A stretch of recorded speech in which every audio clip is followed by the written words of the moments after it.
ಲೋಕಸಭಾ ಕ್ಷೇತ್ರದ NSVಯ ವತಿಯಿಂದ ಇವತ್ತು ನಾವೆಲ್ಲರೂ ಕೂಡ ನೀಟ್ ಪರೀಕ್ಷೆಯ ಪ್ರಶ್ನೆ ಪತ್ರಿಕೆ ಲೀಕ್ ಆದ ಬಗ್ಗೆ ನ್ಯಾಯಕ್ಕಾಗಿ ನಾವು ಹೋರಾಡ್ತಾ ಇದ್ದೇವೆ.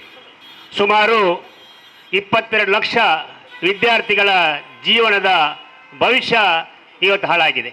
ನಿಮಗೆಲ್ಲರಿಗೂ ಗೊತ್ತಿರುವಂತೆ ಬಂಧುಗಳೇ, ಯಾಕಂತ ಹೇಳಿದರೆ ವಿದ್ಯಾರ್ಥಿಗಳು ಸುಮಾರು ಒಂದು ನೀಟ್ ಪರೀಕ್ಷೆ ಬರೀಬೇಕಾದ್ರೆ ಸುಮಾರು 2 ವರ್ಷಗಳಿಂದ ರಾತ್ರಿ ಹಗಲೆನ್ನದೆ ಅದರ ಬಗ್ಗೆ ಕೆಲಸ ಮಾಡಿ ಓದಿ ಪರಿಶ್ರಮ ಪಟ್ಟು ನಾಳದ್ದು ಎಕ್ಸಾಮ್ ಬರುವಾಗ ಅದರಲ್ಲಿ ನಮ್ಮ ಬಡ ವಿದ್ಯಾರ್ಥಿಗಳಿಗೆ ಎಲ್ಲರಿಗೂ ಕೂಡ ನ್ಯಾಯ ಸಿಗಬೇಕು ಅಂತ ಹೇಳಿಕೊಂಡು, ಅದಲ್ಲದೆ ನಾವು ಡಾಕ್ಟ್ರು ಅಥವಾ ಇನ್ನಿತರ ಅನ್ನು ಪಡೆಯಬೇಕಾದ್ರೆ ಕೂಡ ಈ ನೀಟ್ ಎಕ್ಸಾಮ್ನಲ್ಲಿ ನಮಗೆ ರ್ಯಾಂಕ್ ಮಾಡಬೇಕಂತ ಹೇಳ್ಕೊಂಡು ಈ ಎಕ್ಸಾಮ್ಗೆ ಆಗಿ ತಯಾರಿ ಮಾಡಿದ್ರು.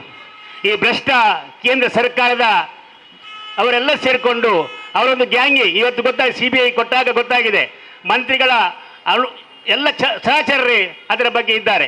ಅನೇಕ ಟ್ಯೂಷನ್ ಬಾಲಕಿಯರು ಇದನ್ನು ಲೀಕ್ ಮಾಡಿ ತನ್ನ ದೊಡ್ಡ ದೊಡ್ಡ ಶ್ರೀಮಂತರ ಮಕ್ಕಳು ಏನು ಓದದೆ ಆ ಪ್ರಶ್ನೆ ಪತ್ರಿಕೆಯನ್ನು ನೋಡಿ ಬರೆದು ರ್ಯಾಂಕ್ ಬರ್ತಾ ಇದ್ದಾರೆ. ನಮ್ಮ ಬಡ ವಿದ್ಯಾರ್ಥಿಗಳು ನ್ಯಾಯಕ್ಕಾಗಿ ಹೋರಾಟ ಮಾಡಿ ಓದಿ ಪರೀಕ್ಷೆ ಬರೆದು ತಾನೊಬ್ಬ ಡಾಕ್ಟರ್ ಆಗಬೇಕೆಂಬ ಕನಸನ್ನು ಕಾಣ್ತಾ ಇದ್ದಾರೆ. ಅವರ ಭವಿಷ್ಯಕ್ಕೆ ಎಲ್ಲರೂ ಕೂಡ ಇವತ್ತು ನಮ್ಮ ಕೇಂದ್ರ ಸರ್ಕಾರದ ಮಂತ್ರಿಗಳು ಎಲ್ಲುಳಿರಿ ಬಿಟ್ಟದ್ದಾಗಿದೆ. ಅದಕ್ಕಾಗಿ ನಾವು ನ್ಯಾಯಕ್ಕಾಗಿ ನಾವು ಹೋರಾಡ್ತೇವೆ.